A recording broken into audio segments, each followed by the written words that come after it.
Ash Show, my favorite writer right now. Do you remember when Pete Buttigieg said that you should not be required to tell your partner if you have HIV?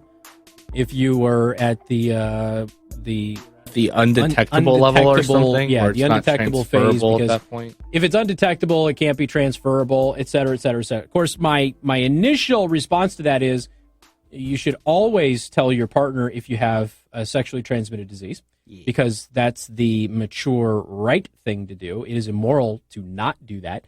Doesn't matter how little of a disease it is, and HIV is not a little disease.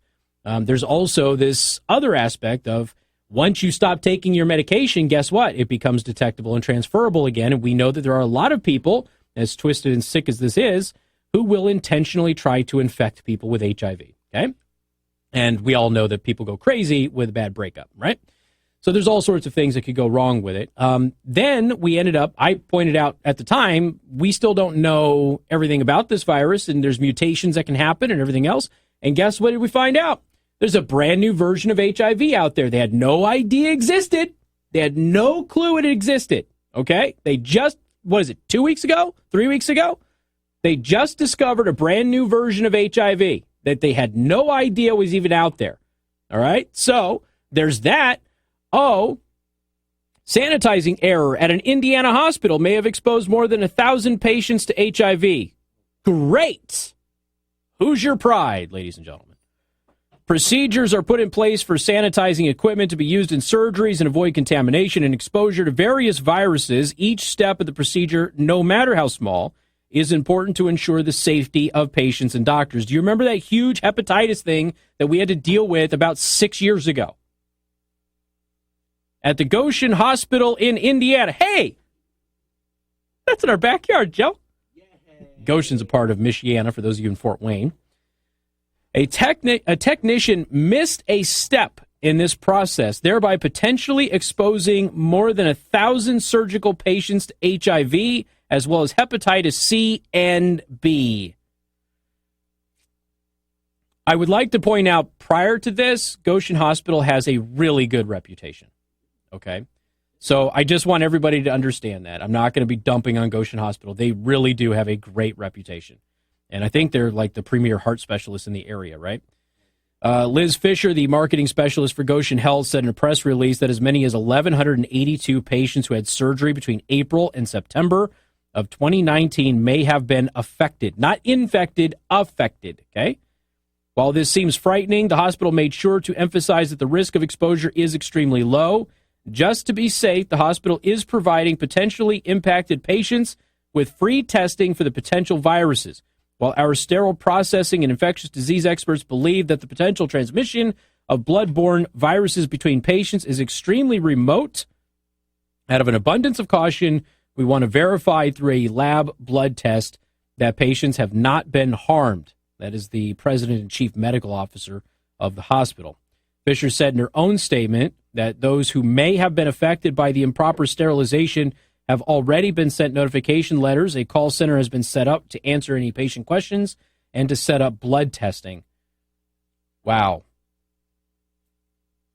I mean, that is one whale of an error.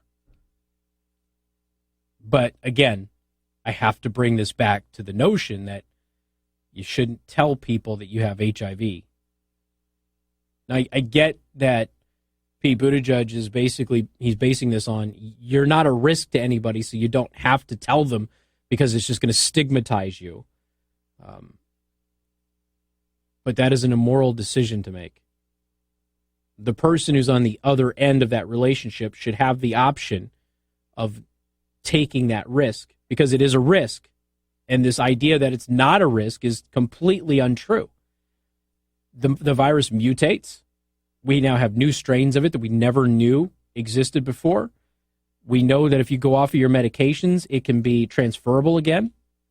What if what we know about it isn't 100% accurate and it's not even the medications? What if you're on the medications and you believe that it's not transferable and then it, for some reason, becomes resistant to those medications?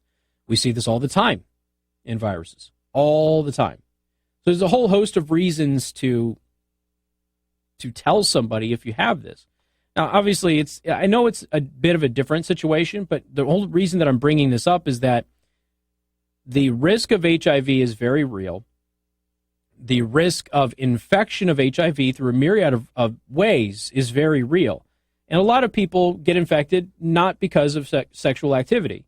And this is a perfect example of that. And there are times where people will have it, they won't even know that they have it.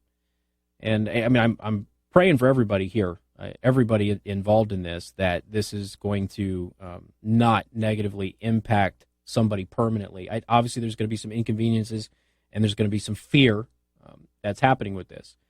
But I would also like to extend out my philosophy on what, I should say my opinion, it's not really philosophy, my opinion on what Pete Buttigieg said to all of these people. You've got 1,182 patients here that I think now need to have conversations with everybody they're about ready to be intimate with.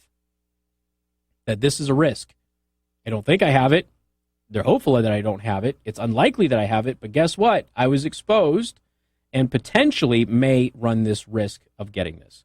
We've got more coming up. Newstalk 95.3, Michiana's news channel, also covering for Pat Miller on Newstalk 1190 WOWO, 107.5 FM.